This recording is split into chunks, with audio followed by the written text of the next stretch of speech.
আসসালামু আলাইকুম। যারা এবছর Notre Dame Holy Cross Saint Joseph পরীক্ষা দেওয়ার জন্য চিন্তা ভাবনা করেছো, তাদের মধ্যে অনেকেই আসলে চিন্তা করছো যে ভাইয়া নটর ডেমের এক্সাম হলে কি কি টেকনিক ফলো করলে বা ট্যাকটিক ফলো করলে মোটামুটি ভালো একটা পরীক্ষা দিয়ে বের হয়ে আসা যায়, বা কোন জিনিসগুলোর প্রতি খেয়াল রাখা উচিত, কোন জিনিসগুলো নিয়ে বেশি টেন্সড হওয়া উচিত বা উচিত না। এবং তোমাদের মধ্যে অনেক কোয়েশ্চেন্স আছে, সেই কোয়েশ্চেনগুলো অ্যান্সার দিব। সব কিছু মিলে এই ভিডিওটা হতে যাচ্ছে নটর ডেম কলেজের বা হলি ক্রস বা সেন্ট জোসেফ কলেজের ভর্তি পরীক্ষার দিনের এক্সাম যেদিন দিবা সেই দিনের টিপস অ্যান্ড ট্রিক্স নিয়ে। আশা করি তোমাদের ভিডিওটা কাজে আসবে, আর অবশ্যই মনোযোগী দেখবা, খুব বেশি লম্বা হবে না, ভিডিওটা শর্ট ভিডিও হবে। আমি আকিব আহমেদ প্রত্যয়, পড়াশোনা করছি ঢাকা বিশ্ববিদ্যালয় ট্রিপল ডিপার্টমেন্টে এবং আমি একজন এক্স নটর ডেমিয়ান। চলো শুরু করা যাক। প্রথমে ভাইয়া, নটর ডেমে কি ক্যালকুলেটর অ্যালাউড কিনা, এই কোশ্চেন হচ্ছে দুনিয়ার মানে top 10 question science can not answer টাইপের। গত বছরের এবং তার আগের বছরের যে সিস্টেম সেটা যদি আমি ফলো করি তাহলে উত্তর হবে হ্যাঁ অ্যালাউড। বাট হঠাৎ করে নটর ডেম বলতেই পারে যে বছর আমি দিব না অ্যালাউড। একটা কথা মনে রাখবা, যদি নটর ডেমে ক্যালকুলেটর অ্যালাউ হয় তার মানে কোশ্চেনগুলো ওই স্ট্যান্ডার্ড। যদি না হয় তাহলে মনে রাখবা যে যেই কোশ্চেন দিচ্ছে সেগুলো ক্যালকুলেটর ছাড়া করা যায়। সুতরাং এরকম ভাইবো না যে আল্লাহ ক্যালকুলেটর দিল না, পারা জিনিস ভুল করে আসতে হবে, সেটা না। বাট ইউজুয়ালি লাস্ট 2 বছরে অ্যালাউ করতেছে এবং টেনশনের কোনো কারণ নেই ভাইয়া, সাইন্টিফিক ক্যালকুলেটর অ্যালাউ করতেছে, ঠিক আছে?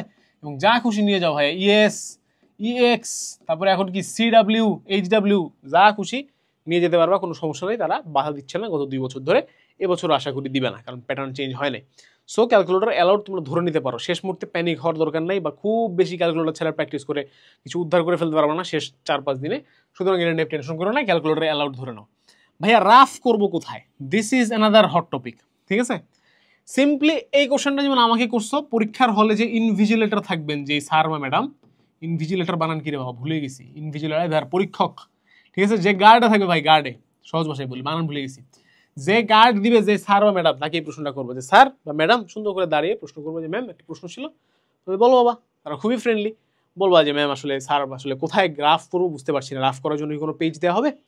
উত্তর হলো হ্যাঁ, পেজ দেওয়া হবে, ঠিক আছে? তুমি রাফ গার্ডের কাছে চাবা, যে গার্ড দিবে যে স্যার বা ম্যাডাম, তিনি হচ্ছেন তোমাকে একটা পেজ দিবে, একটা ফুল পেজ, যেখানে তুমি সব রাফ করতে পারবা, কোনো টেনশন করো না। বাট যেটা ইম্পর্টেন্ট সেটা হচ্ছে ভাইয়া, কোনো অবস্থাতেই কোশ্চেনের চিপায় চাপায় রাফ করো না, এটা একদম মারাত্মক ভুল, এক্সপেলড হয়ে যাবা।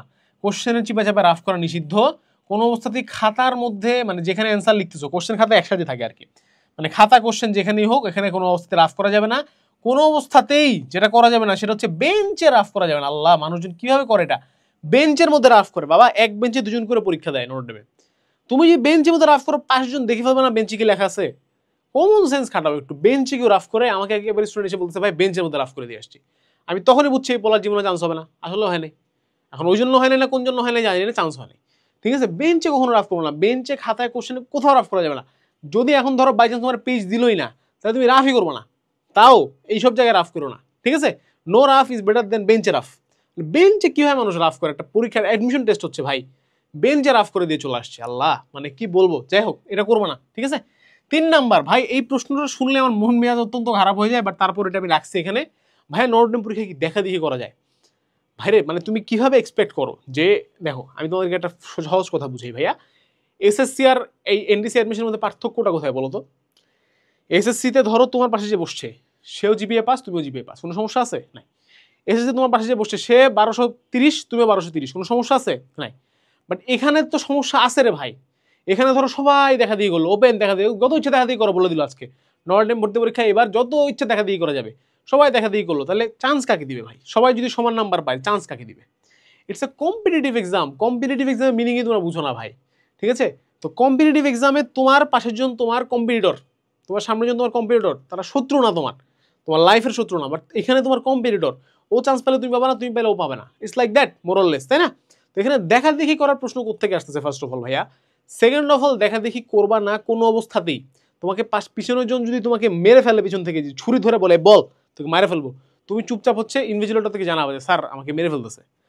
তুমি ঘাড় ঘুরে তুমি যদি বলো যে আমি দেখাবো না, আমি কিছু দেখাবো না, তো স্যার তো জানা না তুমি কি বলছো, অ্যান্সারও বলতে পারো, স্যার কিন্তু তোমাকে সাইলেন্ট এক্সপেল করে দিবে, ঠিক আছে? নটর ডেমের অ্যাডমিশনের বহুল প্রচলিত একটা জিনিস, সেটা হচ্ছে সাইলেন্ট এক্সপেল্ড, ঠিক আছে?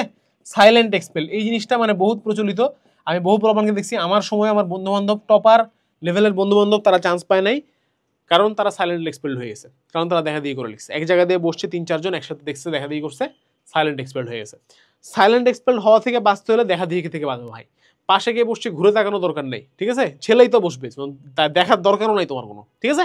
ঘুরে তাকায়ও দেখবা না ভাই, পরীক্ষা দিবা চুপচাপ, পরীক্ষা দিয়ে বেরো চলে আসবা, চুপচাপ চলে আসবা।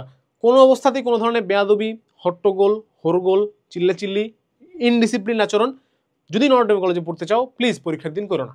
সিম্পল হিসাব ভাই, ঠিক আছে? কি দরকার, কেন দরকার নেই। এবং দেখা দেখি করা যাবে না, জিজ্ঞেস করা যাবে না, সিম্পল, ঠিক আছে? দেখা দেখি করে পরীক্ষা চান্স পায় কোনো লাভ, মানে পাবাই না, সম্ভবই না।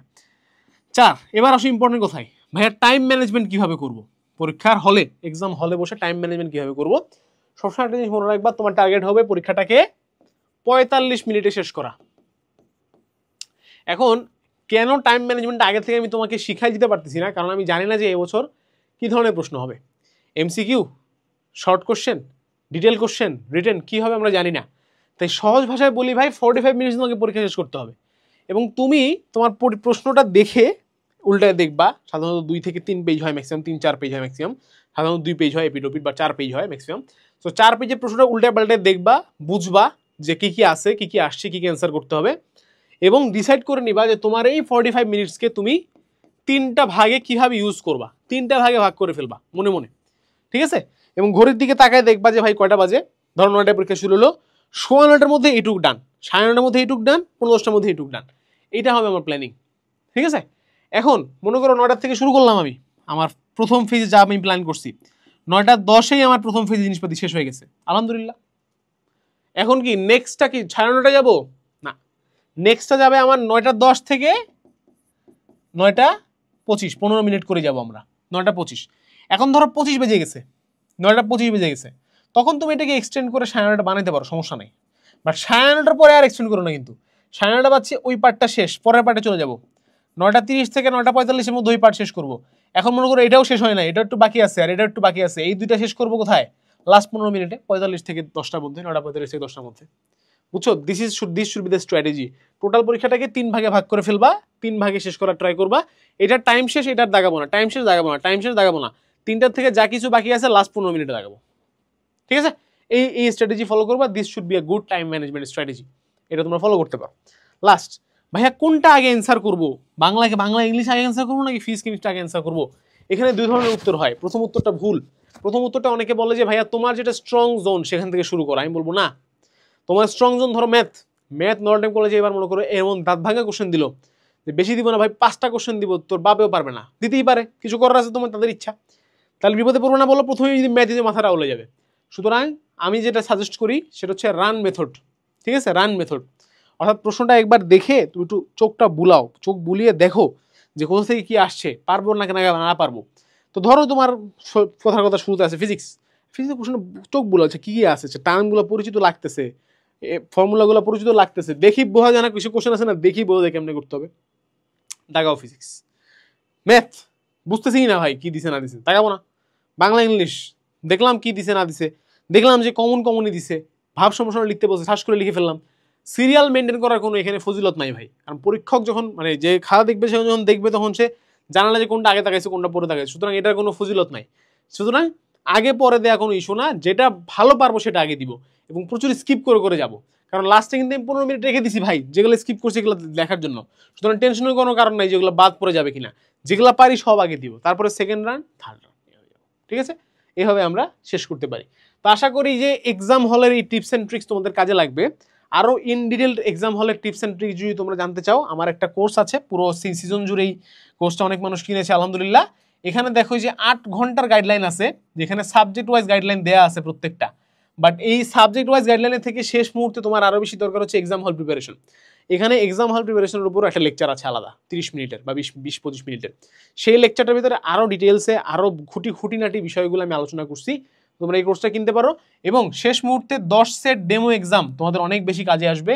এই ডেমো এক্সামগুলো অবশ্যই দিবা, এবং প্রস্তুতির জন্য এটা অনেক বেশি উপকারী, কারণ একসাথে সবগুলো সাবজেক্টের এক্সাম, 10টা এক্সাম এনডিসি স্ট্যান্ডার্ড এক্সাম যদি দাও, প্রিপারেশন অনেক ইম্প্রুভ হয়ে যাবে, কোথায় কোথায় ভুল হচ্ছে বুঝতে পারবা, কোথায় কোথায় ইম্প্রুভ করতে হয় বুঝতে পারবা।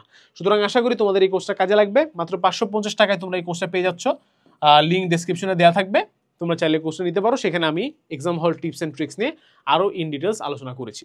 আজকে ভিডিও এই পর্যন্তই থাক, সবার জন্য শুভকামনা। ইনশাআল্লাহ তোমাদের নর্থ ডেম হলিক্রস সেন্ট জোসেফ পরীক্ষা অনেক ভালো হবে। আসসালামু আলাইকুম, আল্লাহ হাফেজ, দেখা হবে বিজয়।